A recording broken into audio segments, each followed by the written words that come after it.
اور یوسف یہ جو ہمارا محمد یوسف کرکٹر تھا نا، جب سعید انور تبلیغ میں لگا تو پھر اس کو فکر چڑھا یوسف یوحنا کا پہلے تو تھا کوئی. ایک جگہ یوسف بیان کر رہا تھا، میں بھی بیٹھا تھا، کہنے لگا میں حیران ہوں، میں 10 سال ان کے ساتھ میں نے کرکٹ کھیلی، کسی نے مجھے اسلام کی دعوت نہیں تھی. اتنے یہ اپنے کام سے دور ہو گئے، اپنے منصب سے دور ہو گئے کہ 10 سال میں ان کے ساتھ رہا، کسی نے مجھے آدھے زبان سے بھی نہیں کہا کہ یار کلمہ پڑھ لیں. یہ تو سعید انور تبلیغ میں لگا تو اس کو فکر چڑھا، وہ پھر اس کو لے کر میرے بیانوں میں لاتا رہا، چھپا کے لاتا تھا، چھپا کے. یعنی میں یوں بیٹھا ہوں، مجمع یوں بیٹھا ہوا تو اس کو بیک ڈور سے لاتا تھا اور ایسے صوفوں کو پیچھے بٹھا دیتا تھا. یہ اس کے ساتھ کرتے کرتے کرتے کرتے آخر اللہ نے اس کے دل میں ایمان ڈال دیا اور مسلمان ہو گیا.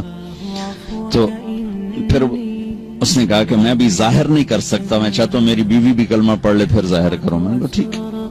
پھر 3 سال بعد اس کی بیوی نے بھی پڑھ لیا. تو یہ دونوں میرے پاس آئے، کہنے لگے ہماری طاقت لگ گئی ہے کرکٹ پر، تو جنت کا شارٹ کٹ بتاؤ. Short cut.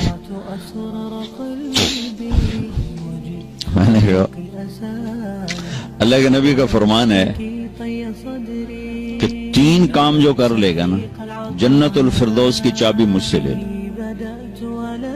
جنت الفردوس کی چابی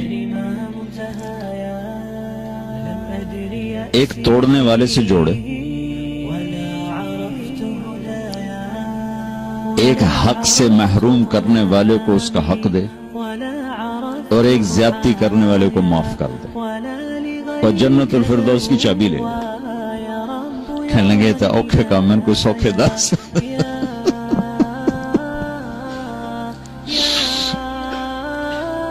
میں نے کہا کہ شارٹ کٹ کے لیے تو پھر اوکھے کام چاہیے.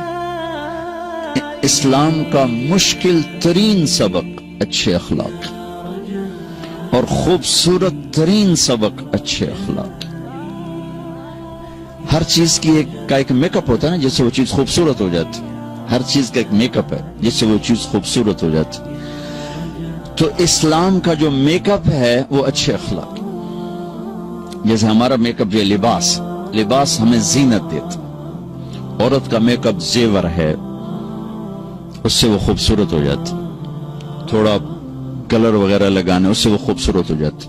اسلام کا لباس، اسلام کا زیور، اسلام کا میک اپ، اسلام کا حسن، وہ ہمارے اچھے اخلاق جس سے وہ خوبصورت ہو جاتے. لا الہ الا اللہ محمد رسول اللہ علیہ صلاة اللہ وآلہ والأحبہ